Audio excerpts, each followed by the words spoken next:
Alhamdulillahi Rabbil Alamin.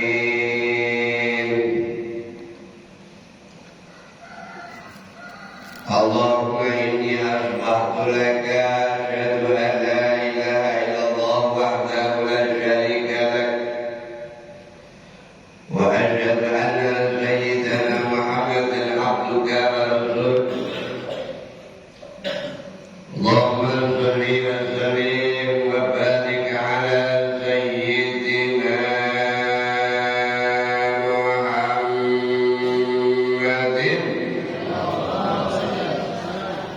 wa ala alihi wa sahbihi wa barik wa sallim ajma'in. Amma ba'du. Hadratil kiram, para jamaah, para sedulur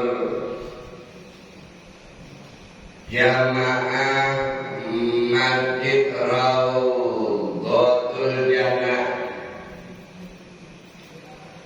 Alhamdulillah, pada pagi yang cerah ini, baik cerahnya suasana, baik cerahnya pikiran kita, karena pikiran kita masih murni di pagi ini, maka memang tepat untuk kita, yaitu guna merekam, guna menginspirasi daripada ilmu yang sama-sama kita akan pelajari. Tentunya kita bersyukur kepada Allah, kita masih dibangunkan.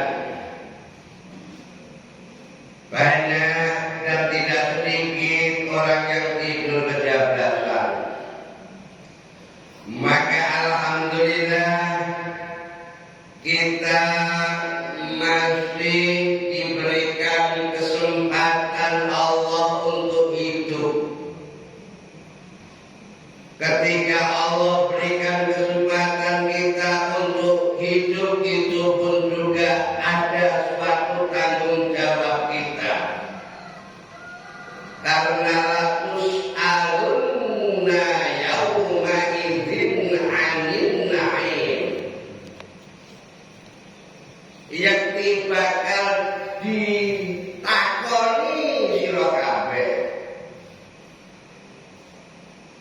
pada hari nanti, yauma idzin 'anil na'im, dari perkara-perkara yang kamu sekalian ketika dikasih hidup dan diberikan kehidupan, tapi ternyata enak-enakan. Apa enak-enakan itu? Ya enak-enakan itu. Gak ada kemaslahatan, gak ada kemanfaatan di dalam hidup. Maka itu pun juga akan dipertanyakan di hadapan Allah Subhanahu wa Ta'ala. Mudah-mudahan bagian kultum subuh ini adalah bagian daripada kita nanti bisa menjawab di hadapan Allah Subhanahu wa Ta'ala. Salawat serta salam yuk kita aturkan kehadiran junjungan baginda Rasul yang membawa risalah. Beliau tidak mengenal karena wa yantiqu anil hawa in huwa illa wahyun yuha. Beliau jauh, dia mengatur, mengeluarkan suatu tutur kata kalimat itu tidak kehendak hati beliau, tetapi didasarkan dengan wahyu yang dibayukan kepada baginda Rasul. Maka itu maksud orang yang benar dan orang yang wajib kita benarkan. Harapan kita sebagai umat, karena kita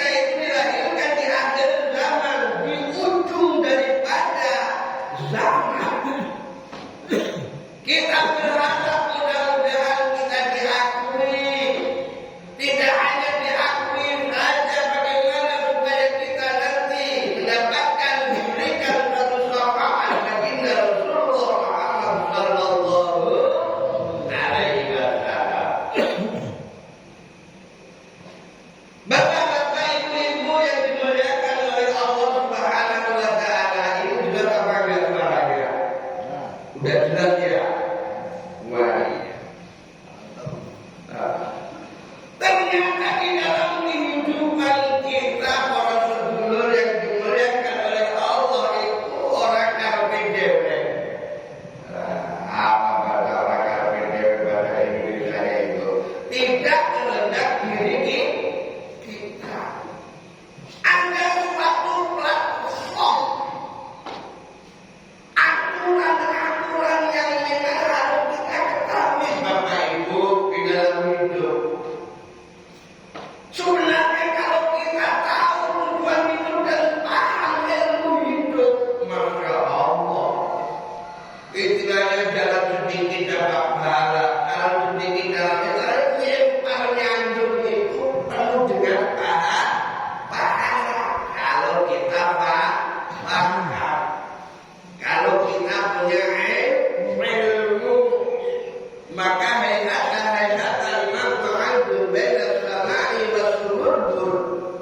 jauh sekali bagi manusia yang diberikan ilmu oleh Allah Subhanahu wa taala dengan orang yang bodoh, artinya tidak punya ilmu. Ya, contohnya di alam dunia sudah jelas orang yang mengandalkan ilmu dengan tenaga jauh, gajinya juga jauh. Artinya masyarakat nggak begitu ini berat. Kalau itu didasari dengan ilmu sama dengan kita mengejar atau mendapatkan suatu ujur pahala atau upah dari Allah. Kalau kita dasari dengan ilmu, maka akan melejit. Tapi kalau kita enggak paham, enggak tahu ilmu, ya ketinggalan jauh maksudnya begitu. Kayak begini aja Pak, ada sebagai kalimat hadis baginda Rasul, apabila dibaca 7 kali, maka ini bisa menghancurkan, bisa meluluhkan daripada dosa-dosa kita. Dan ibu bapak kita yang walaupun beliau sudah meninggal dunia, apa itu?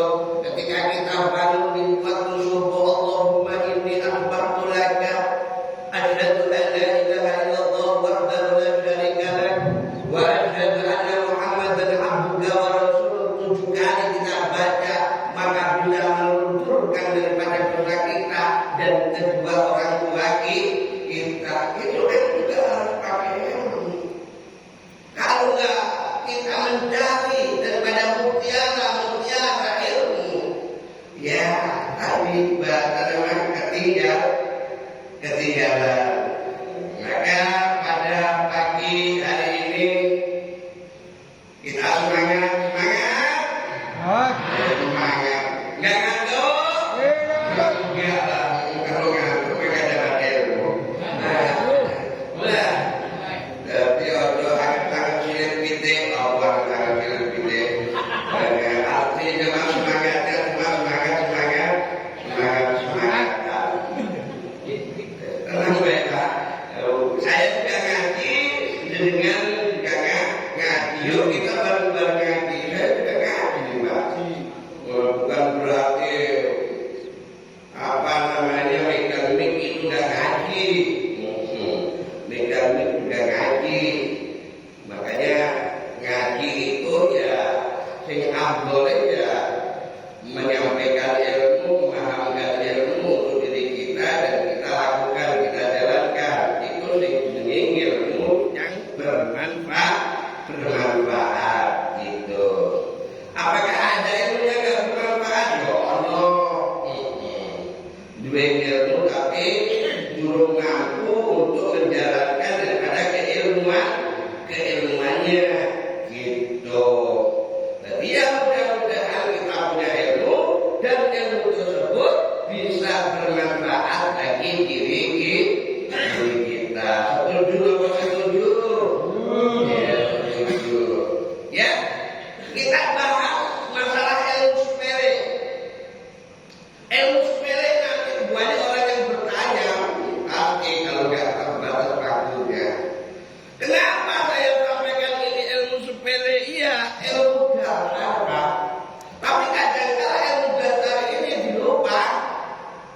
dilupa. Sedangkan kalau orang mendirikan suatu bangunan itu harus ada suatu dasar yang dipersiapkan supaya bangunannya kokoh gitu. Nah, dalam beribadah juga orang kokoh sama. Apa yang pada pagi hari ini akan kita bahas, akan kita sampaikan supaya kita itu enggak seperti orang yang ceramah, supaya kita itu mendapatkan suatu ilmu yang tiap hari memang itu penting, yaitu bab al-istinja. Istinja ini itu juga ada sebagian soal istinja soal. Waduh, tidak ada kok. Nabi itu ada saya, ada dulu soal istinja kalau ada yang tahu, ada yang belum tahu. Istinja itu adalah bebersih atau bersuci. Lah, tiap manusia pasti dan pasti dia akan mengalami yang namanya istinja.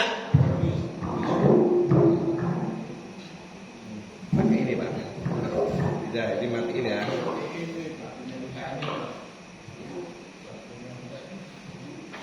Jangan kaget Bapak Ibu kalau suara saya kayak petir. Artinya banter maksudnya itu. Lalu memang pembawaannya begini. Lah iya. Jangan kaget kalau suara saya kayak apa tadi? Petir. Biar pesan dan suara pusing.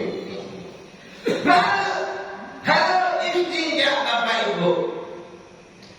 Apa sih Pak Iwan? Supaya kita jelas.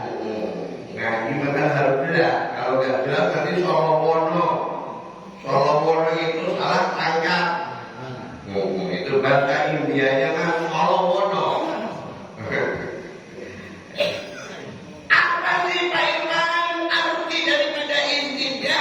Al-istinja adapun istinja menghilangkan suatu najis. Yang mana najis itu macam-macam. Ada karena kita habis kencing harus istinja, dan BAB juga harus istinja. Karena tembelek itu kotoran segala macam itu juga harus istinja. Dan dalam tata cara istinja itu juga harus ada aturannya. Karena kalau kita nggak melalui aturan di dalam istinja, maka akan berbahaya di dalam ibadah-ibadah kita selanjutnya. Betul apa betul? Betul. Caranya bagaimana ini?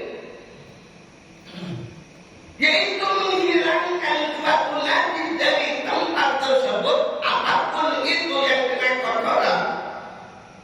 Baik ketika kita kencing atau BAB, maka kita ada dua cara di dalam praktek untuk menghilangkan najis tersebut.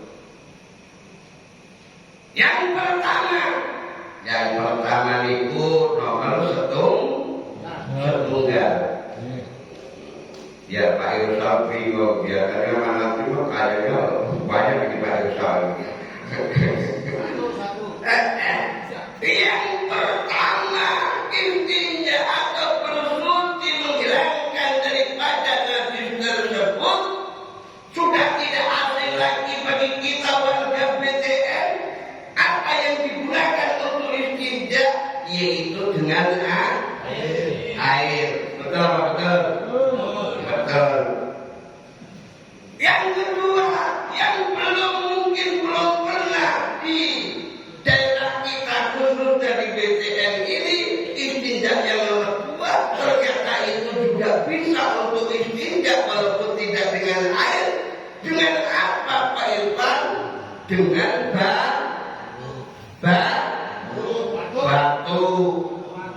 Kalau belum pernah ya kita itu istinja dengan batu. Ya, udah apa belum? Belum. Ya mudah-mudahan. Kenapa ini saya sampaikan? Karena al-insanu na'am. Manusia itu urusannya kejadiannya macam-macam. Ada bapak yang di perjalanan andai kata naik bus, bapak nggak mempersiapkan air minum atau air apapun itu, hanya bawa air Fanta atau Seprik. Kemudian itu bahasa Indonesia ya. Tiba-tiba bapak-bapak itu mau kencing apa kencing? Kencing. Waduh banyak. Kencing dan agak lebih dikit. Kencing. Lah, di dalam perjalanan apa yang harus kita lakukan? Ini kalau saya tidak bersih dengan spray kayaknya juga apa namanya adik kita kaget. Apa kaget? Ada saudaranya kaget. Lakan begitu. Maka kan bisa jadi ketika kita itu ngaji dapat ilmu, ternyata intinya itu bisa memakai dengan batu. Kan gitu. Kan bisa itu kita manfaatkan karena kita punya ilmu. Kita tengok kanan kiri, belakang depan, cari batu. Ketika adalah kalau nggak ada apa bagaimana? Ini kan masalah batu ya, saya jawabannya mah ada. Kalau nggak ada mah repot pakai split nanti. Ya kan? Ada batu, maka bisa kita gunakan untuk istinja baik dalam kencing maupun BAB. Namun itu juga ada syarat-syaratnya. Kalau kita istinja pakai batu. Dengan air juga ada syarat-syaratnya Bapak Ibu supaya rintis, supaya runtuh, supaya paham. Kalau kita istinja dengan air Bapak Ibu, kita jangan sampai sembarangan memakai air. Artinya apa? Ternyata ketika kita istinja dengan air, maka air tersebut syarat-syaratnya itu sama dengan air yang kita gunakan untuk berwudu. Artinya apa? Artinya air kondisinya itu suci, mensuci. Ketika boleh, ketika kita habis BAB atau habis kencing, di ember kita ada air yang bekas cucian baju. Nah ini sayang nih buat kebok. Ternyata bekas cucian baju tersebut mutanajis. Air yang kena najis, air yang tidak suci, maka otomatis air yang kita gunakan tidak suci, maka dia tidak bisa mensucikan daripada hadas kita. Betul apa betul? Betul apa betul? Tapi selama perjalanan kita pernahkah diri kita itu berpikir ketika kita bercebok? Apa bahasa bercebok? Itu bahasa kasar ya. Kalau bahasa kitabnya istinja, itu kita berpikir daripada apakah air itu dimustikan, apakah air ini mustakmal apa enggak. Kalau kita belum pernah berpikir di hal itu betul, maka di pagi ini kita buka supaya jelas dalam perjalanan kita. Itu hal yang sepele, tapi kalau kita nggak tahu akan jadi gawi, akan bermasalah. Maksudnya begitu, suatu hal yang kecil, tapi kalau kita nggak tahu akan menjadikan suatu permasalahan atau bermasalah. Maka kita sampaikan ini, kita sampaikan tujuannya yaitu supaya kita berilmu. Kalau orang berilmu itu derajatnya, akhirnya kita itu dimasukkan surga juga melejit. melejit. Nah, tuh. Nah, bagaimana kalau intinya dengan batu itu pun harus ada syarat-syaratnya. Syaratnya apa? Batunya harus suci. Suci artinya batu tersebut nggak kena najis. Ada batu tidak ada ubah, ada kata. Buat intinya dan logika di kandang ubah itu yaitu seandainya kena kotoran kencing ampe, BAB-nya ampe, kita gunakan untuk intinya ya tidak bisa untuk menghilangkan daripada najis kita harus suci. Itu batu. Yang kedua, batu tersebut tidak dimuliakan. Bekang-bekang batu ada ulek-ulek, apa ulek-ulek itu macam ribu. Digunakan intinya nggak boleh. Kenapa nggak boleh? Kan itu batu Paiwania, tapi batu bukan sembarang batu. Lah iya, apa desul lagi gitu. Nah itu batu yang dimuliakan. Suatu batu yang digunakan untuk hal kebaikan itu namanya batu yang dimuliakan. Harus ada, kalau seandainya ada batu yang tidak ada sudut-sudutnya maka syaratnya 3 batu. Pertama untuk ngui, yang kedua juga untuk ngui, yang ketiga juga untuk ngui. Apa bahasa ngui itu? Ngui ya ngui kan gitu. Membersihkan itu namanya ngui. Ditowel kalau bahasa kita itu jual sambel itu bahasa saya mah ngui. Dia tahu bahasa tinggi. Nah itu juga harus ada ilmunya di dalam istinja. Maka alhamdulillah bapak-bapak, ibu-ibu yang dimuliakan oleh Allah Subhanahu wa taala, bukan hanya itu saja persyaratannya. Ketika kita kencing atau BAB ada syaratnya. Kencing kita enggak jebret-jebret. Apa bahasa jebret-jebret? Enggak kemana-mana. Kita ketika kadang-kala kan kemana-mana. Percikan kencing kita betul. Kayaknya kalau kaum hawa kayaknya susah deh kalau pakai intinya dengan batu. Betul apa betul? Makanya ibu-ibu kalau mau bepergian supaya ibu-ibu enggak intinya dengan batu, maka persediakan air gitu. Kalau bapak-bapak masih kayaknya masih bisa. Begitu juga bukan hanya kencing, BAB pun tidak ada syaratnya. Nggak boleh jebret. Pak Irfan bagaimana ketika saya itu BAB tapi dalam kondisi BAB saya mencret. Waduh susah ini kalau tidak dengan batu. Karena kalau orang itu BAB mencret, maka kebanyakan itu menjibrat. Artinya tidak sesuai dengan posisi keluarnya daripada knalpot belakang kita, betul? Itu juga nggak bisa kita gunakan dengan batu, harus pakai air.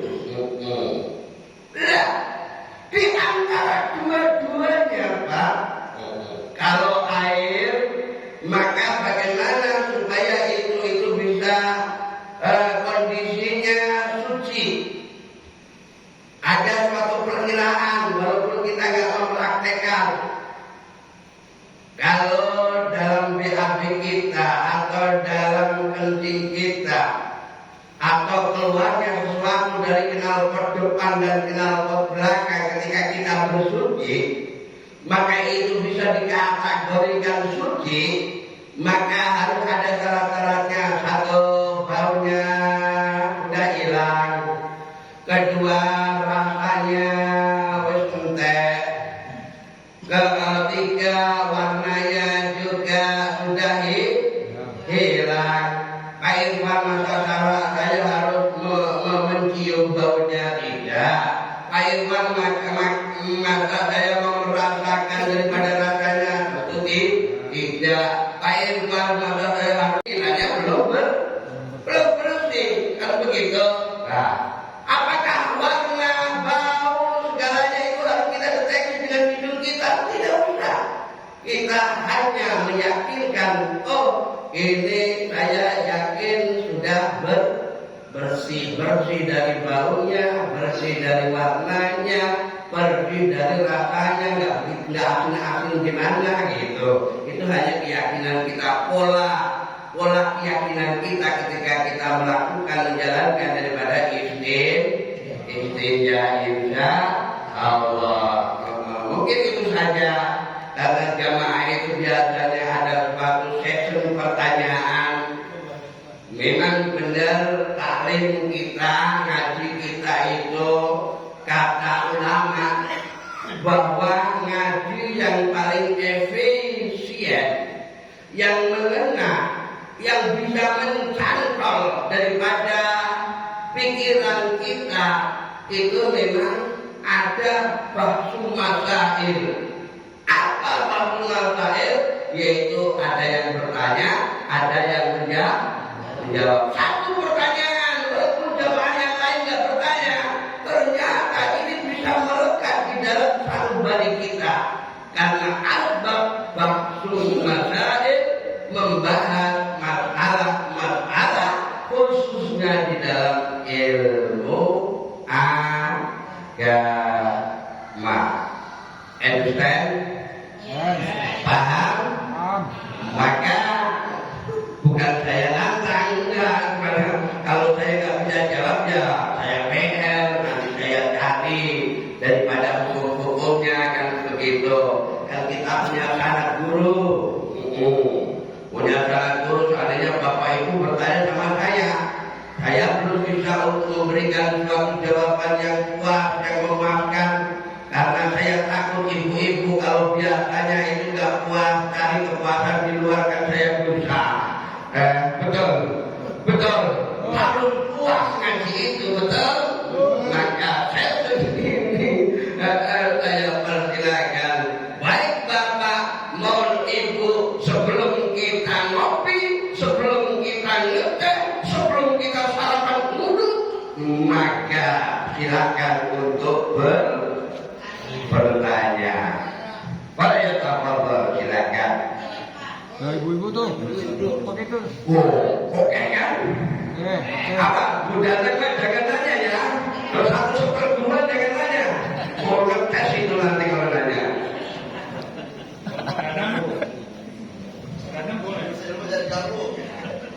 Assalamualaikum Pak Ustaz. Oh, waalaikumsalam Ibu. Ada Ustaz Kakak. Namanya siapa Ibu? Ya kayak di TV. Namanya Ibu Maria. Oh, dari blok mana Ibu? Lokak Bogor. Subhanallah. Suaminya siapa namanya?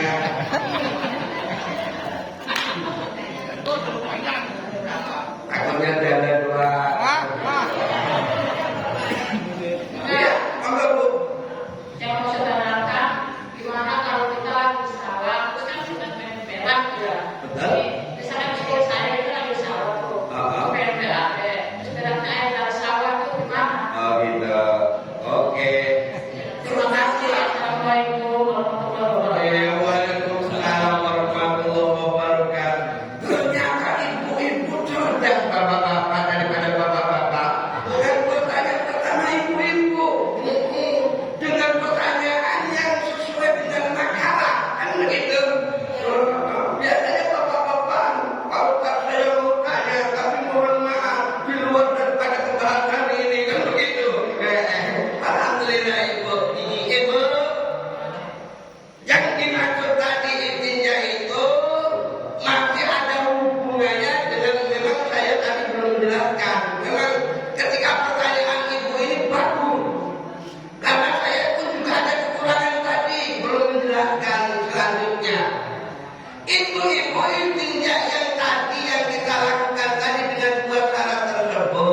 yang diwajibkan, yang disyaratkan untuk menjalankan istrinya ini adalah katalah kita akan menjalankan sholat tuh. Itu wajib hukumnya. Tapi kalau kita masih di jalan atau belum menjalankan ibadah, walaupun kita kepek sekalipun, boten nopo tadi saya ngomong asal siap ya, gatel gitu. Bagus ibu, makasih pertanyaan. Mangga, alhamdulillah. Anak ibu, iya Mas Diki. Di luar tema, enggak ya?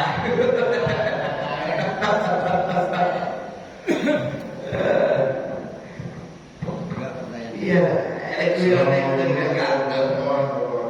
Waalaikumsalam warahmatullahi wabarakatuh. Saya mau bertanya Pak Ustaz. Ya. Masalah istinja. Apa? Istinja tadi. Istinja. Itu kalau kita istinja Ustaz, itu apakah ada doanya supaya lebih bersih? Oh gitu. Gitu. Terima kasih Ustaz. Iya. Assalamualaikum warahmatullahi wabarakatuh. Waalaikumsalam warahmatullahi wabarakatuh. Pak Irfan, ketika kita istinja, apakah ada doanya di dalam kita itu melaksanakan atau pada saat istinja? Sebenarnya itu ada bab lagi, nah. Ada babnya berurutan. Karena biasa namanya Mas Diki itu biasa namanya Mas Diki itu nggak sabar sama istrinya, ada kesabar. Akhirnya bertanya bab yang dimana bab tersebut belum nyampe. Apakah ada yang pengen ngerti kan gitu? Boleh. Kalau pengen ngerti boleh. Ada Mas Diki, tapi ini adalah merupakan suatu apa namanya kaifiyah atau tata cara di dalam kita itu ranahnya itu masuk di dalam tempat istinja tersebut, Bapak Ibu. Itu memang ada kaifiyah atau tata caranya. Kayak kita itu masuk ke WC. Kalau bahasa dulu zaman kita dulu itu di jamban, nggak ada WC dulu. Ketika kita mengeluarkan peluru, ada suaranya mak, gitu. Ada itu kaifiyah tata caranya atau doa na'udzu billahi minal jubli wal khaba'ith. Itu kalau kita itu doa ketika mau masuk ke jamban, dan kaki kita disunahkan kaki kiri terlebih dahulu. Nah, itu ada kaifiyahnya gitu. Ada doanya. Nah, karena di pagi hari ini rendahnya istinja, maka hanya rangkaian daripada di saat kita itu menghilangkan daripada najis yang disebabkan keluarnya dari knalpot depan dan knalpot belakang. Kalau kita kena najis di lain itu atau badan kita kena najis, contohnya kita sudah butuh ibu, Pak, Bu, Pak, Bu, sudah butuh, ada ayam karena habis butuh kita nangkep ayam mau dibelek. Ternyata ayam tersebut itu mengeluarkan kotorannya.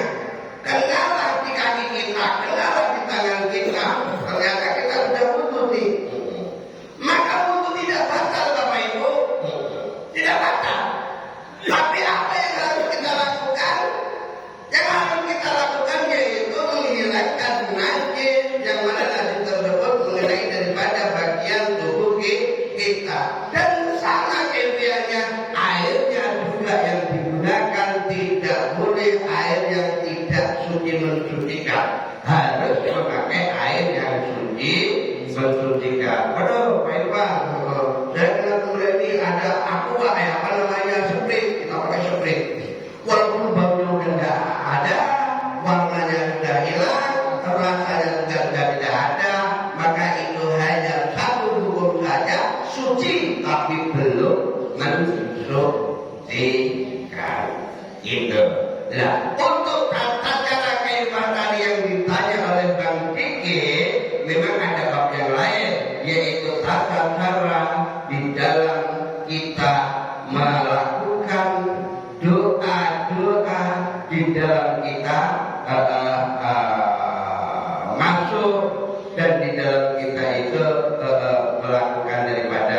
Kalau untuk istinja sendiri, Mas Diki, ketika kita mau mau kencing, nggak ada doanya, karena itu berhubungan dengan mengeluarkan kotoran, gitu.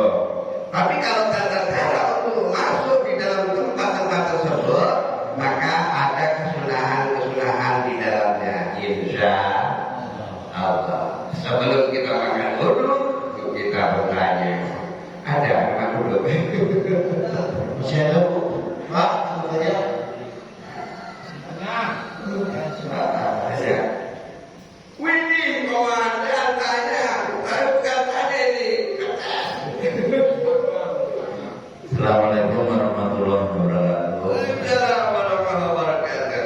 Pak Ustaz mau tanya ini. Ya, Ini tapi masalah. kalau tanya jangan kalau di dalam pertanyaan sudah tahu ditanya ya. Ini masalah hubungannya dengan hadis. Kalau didikan di Imron itu kan identik. Kalau hujan itu kan jalanan itu air itu kan pada ngomong di jalanan. Itu air dari got itu ya.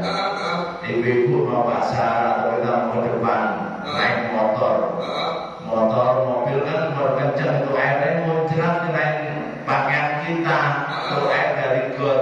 Apakah boleh itu pakaian itu najis nggak karena muncratan air yang dari got itu? Terima kasih Pak Ustaz.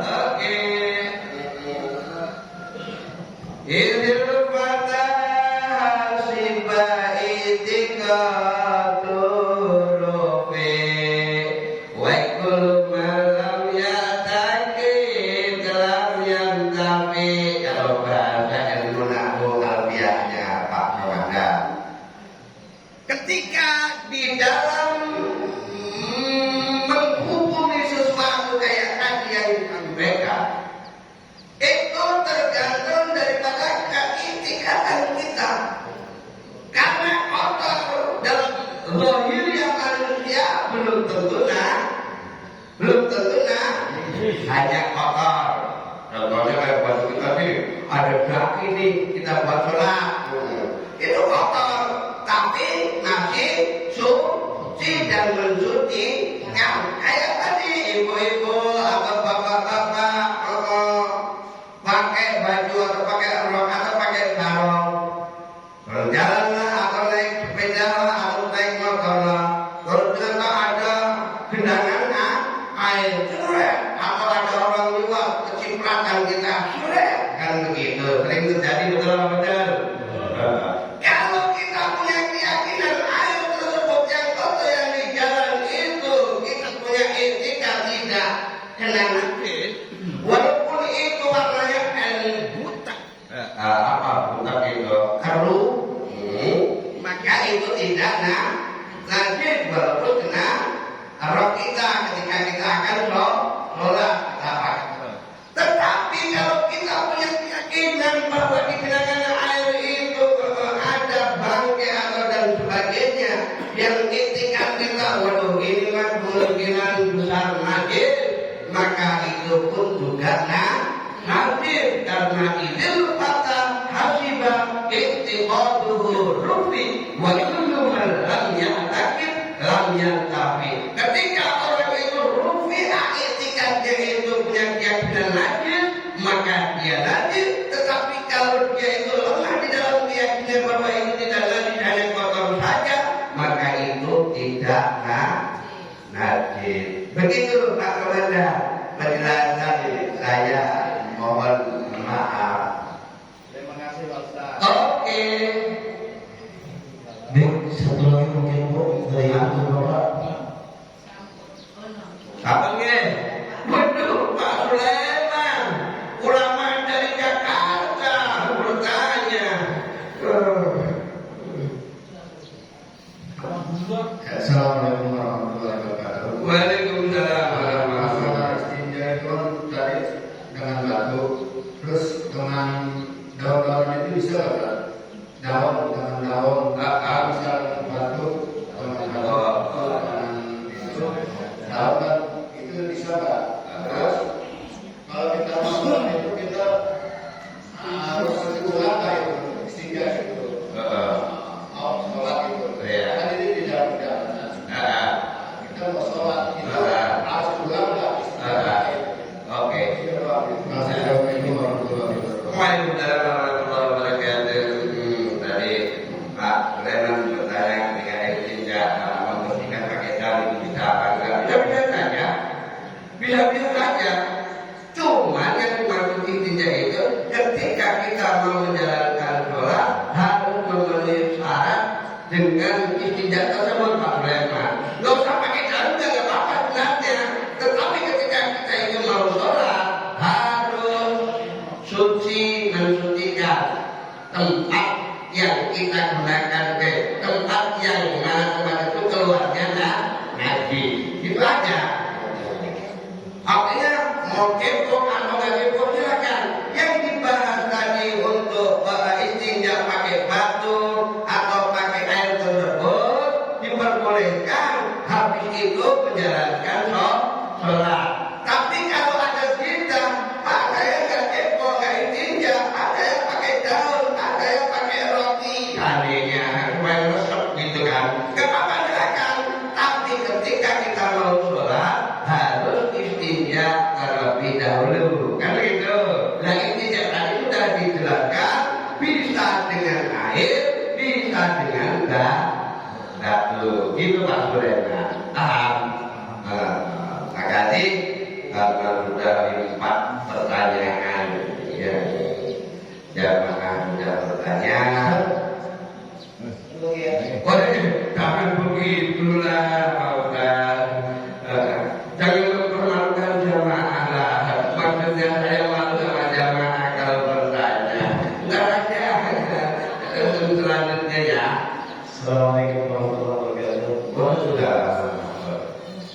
Ada pembicaraan tadi dari Al-Mukarram tentang ilmu bersyarat.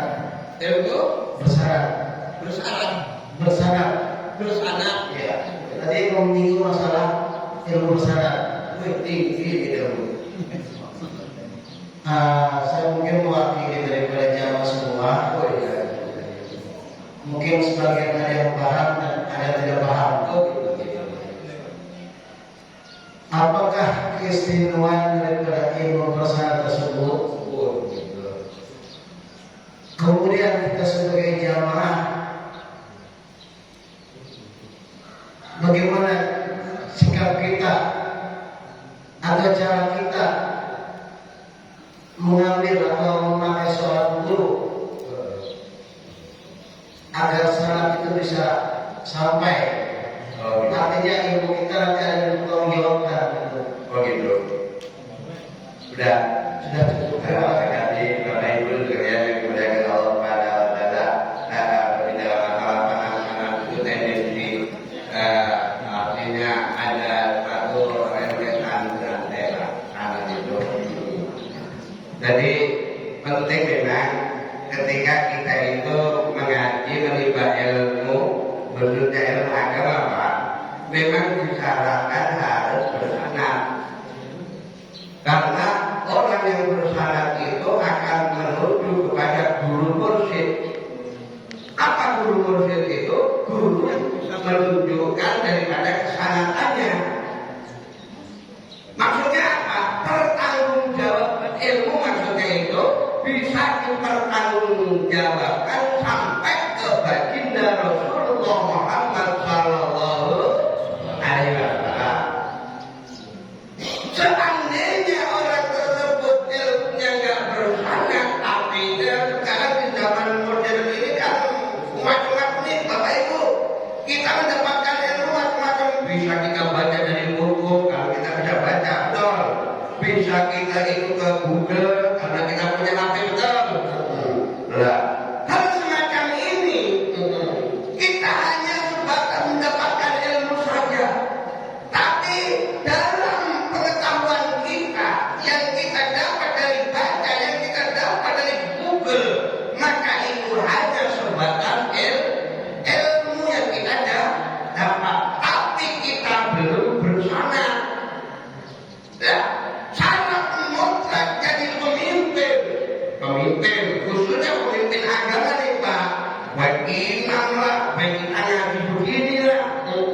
sebenarnya tidak sembarangan, harus bersama. Kenapa harus bersama? Kami yang sampai nanti di akhirat ditanya pertanggungjawaban ilmu, kamu dari mana? Dari ini. Pak dari mana? Oh dari ini. Guru saya juga saya ditanya, kamu dari mana? Dari ini. Sampai ke kursi, maksudnya begitu Pak. Maka apabila ada tokoh agama yang tidak memegang daripada salah satu mazhab empat, maka tidak sah di dalam dia jadi imam, di dalam dia taklim.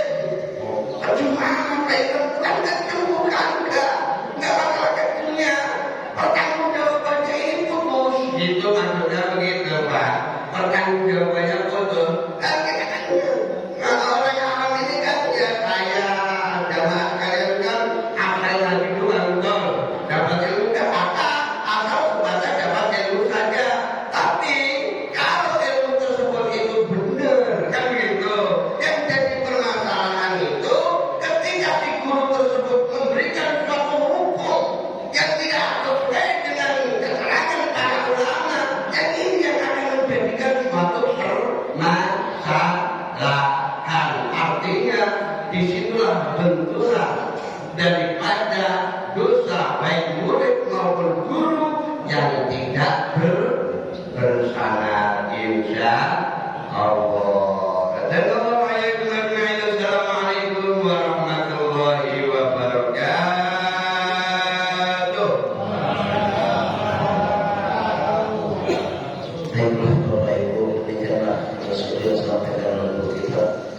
Mudah-mudahan kita bisa mengambil hikmah yang ini dari kesimpulan Innallaha yuhibbut tawabin wa yuhibbul mutatahhirin. Sesungguhnya Allah mencintai orang-orang bertaubat dan mencintai orang-orang yang selalu bersuci. Artinya apa? Kita dalam hidup lebih memperhatikan tentang kesucian untuk ibadah, menunjang ibadah kita. Demikianlah saya akhiri.